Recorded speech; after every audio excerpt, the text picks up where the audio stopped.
Hey everybody, it's Allie from Padfoot Palms, and we are here with Iceland, who is doing absolutely phenomenal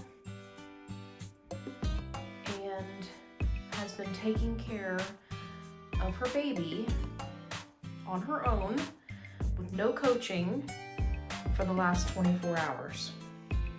So I wanted to make a video and talk to you guys about this process, just in case you have a dog who has a C-section and you're looking to, help them kind of get through that first week so that they can take care of the puppy on their own.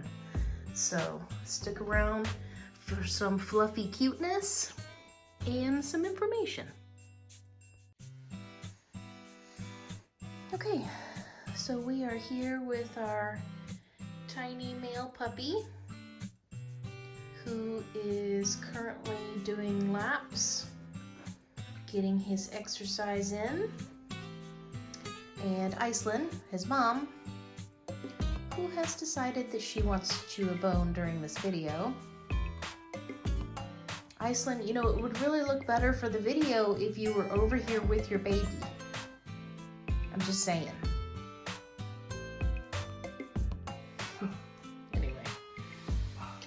So, I am very excited that for the last 24 hours straight, Iceland has been taking care of her puppy all by herself. So this is huge for us because it means that we don't have to worry so much, especially during the day and at night, overnight, because puppies have to eat every 2 hours. So this little guy was like waking us up every hour and a half, like clockwork. And, as a breeder, you know that you're going to be missing out on sleep, but at the same time, you would really like to get some sleep. So, we have been working with Iceland for a few days, and if you'll remember from one of our first videos, I told you guys that she was afraid of the puppy. Now, the one thing that you really don't want to do when you have a dog that's afraid of something is to force them to be around it or to be close to it or something like that.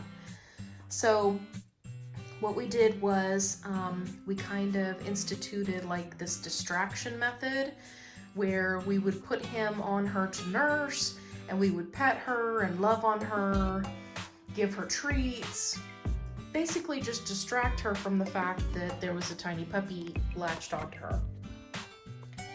And it worked. After a few days, she became less sensitive to his presence. She was still afraid of him, didn't want to lick him, didn't want to smell him. If you put him close to her, she would kind of get that deer in the headlights, panic kind of look, and she would turn her head away. So, after a few days of working with her, she really started to do better. Then we kind of took our desensitization to the next level. So then what we did was we turned feeding time for the puppy into a game. So we would get all excited, use high-pitched voices, there would be lots of treats involved, and we would get her really excited to see her baby. And that's what we would tell her. We'd say, okay, we're gonna check on the baby. And you just keep saying it over and over and over again, and she's associating it with all of this praise and these snacks, and then there's this little puppy that's nursing on her, and it doesn't seem quite so scary because remember, she had a C-section, so for her, she doesn't remember her giving birth to this puppy. She just remembers that she went to sleep and she woke up and there was this tiny wiggly thing, right, that always wanted to be right up close to her. And she didn't know what to do, as a first-time mom. Okay, so we continued to work with her and make being around the puppy exciting. We would pick him up, hold him to, up to my chest. I would pet on him and love him and use high-pitched voices and, oh, we love this baby, we love this baby. So she would see, okay, this baby is not a bad thing. This baby is something to be excited about. So we did that for a couple of days, and then she became even more desensitized to him. So then I put some coconut oil on his body in various places. Underneath his tail, on his butt, on the back of his, in between his shoulder blades, and on a little bit on the side of his face. And I showed her, right, from my finger, that there was coconut oil on my finger, and she loves coconut oil. And then I brought him over and put him to her face. So now he smelled like coconut oil, so she started licking him. And as she licked him, I was praising her, telling her about how she was doing such a great job, and again, high-pitched voices, happy, happy, gave her treats. She would lick him, I would give her a treat. And so it was okay, now licking him is a positive experience. So then, thankfully, part of her kind of natural instincts started to kick in, and so when the puppy would make a sound, she would come running into the bathroom, right? Because he was in that bassinet that I showed you in the other video. So she would come running. Hey, sweetie. You good girl? You want to get in? You want to check your baby? You want to check on your baby? You see how she's thinking? Okay, she said no. I'm eating my food. Anyway, so he would start to make little squeaks and noises, and she would run into the bathroom, right? And she'd be looking up at the bassinet. And so I was like, okay, we are to the point now where we need to provide her with some access to the puppy, hence the kiddie pool whelping box that I made. If you haven't seen that video, be sure to check it out. Very cheap, very easy to make. It's small. I got the smallest size pool.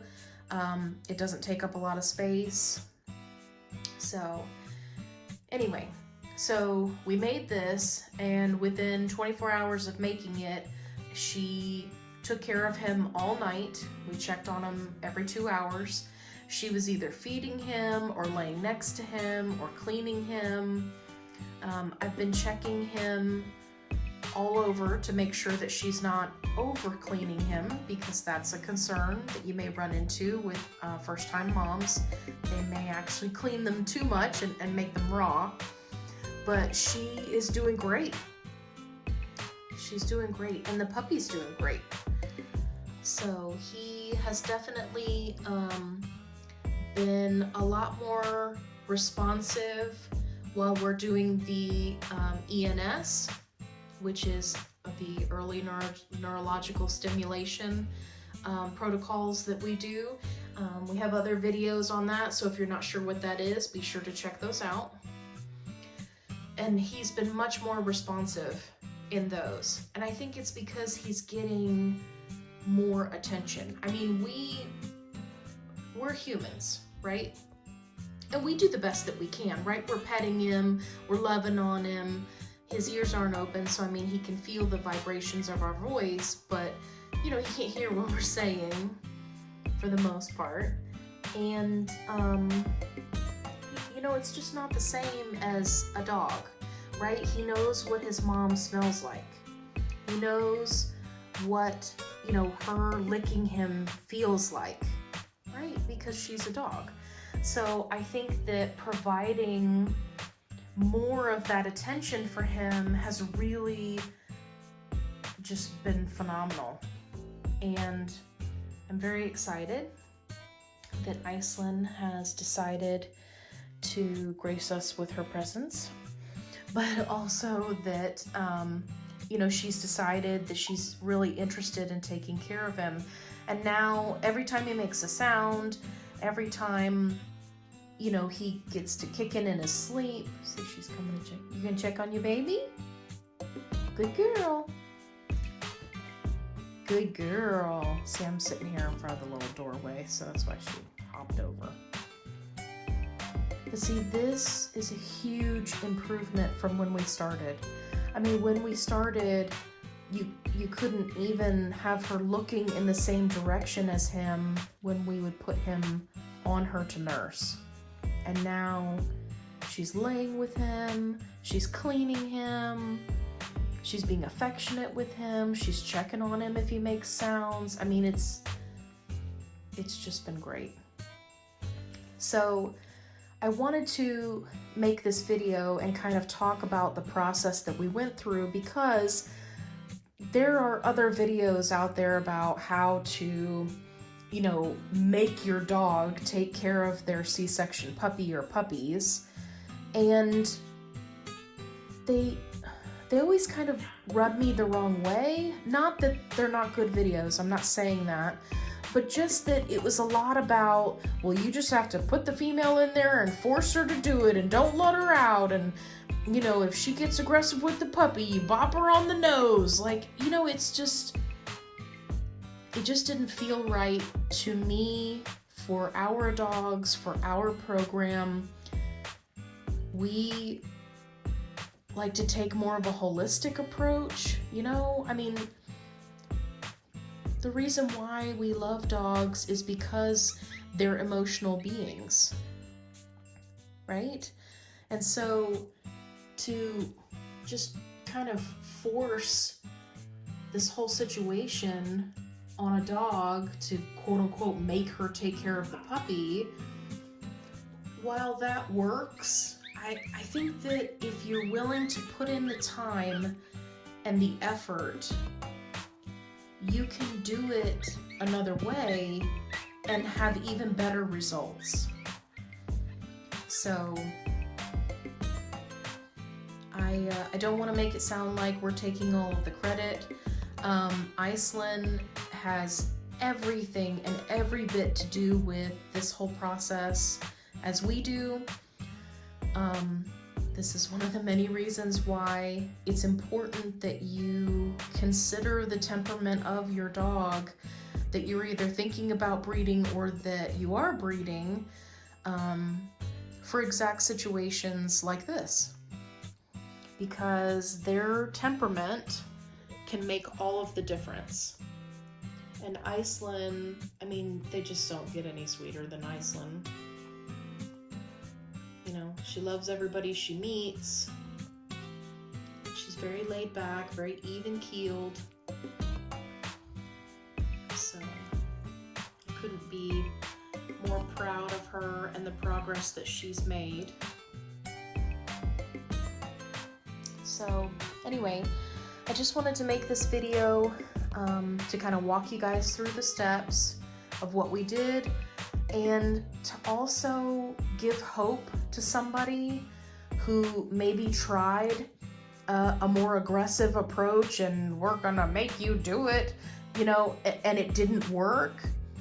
I'm hoping maybe those people will find this video and find that if you just have some patience and you work with your dog, that they can kind of take the lead from you if you don't force it on them.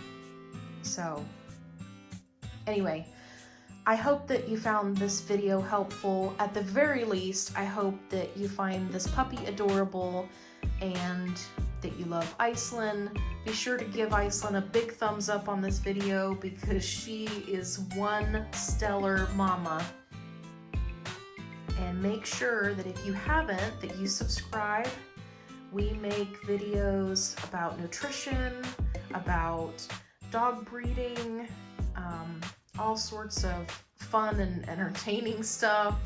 So make sure that you hit that subscribe button so that you don't miss out on any of our videos. And we will see you in the next one. I hope you guys are having a great day.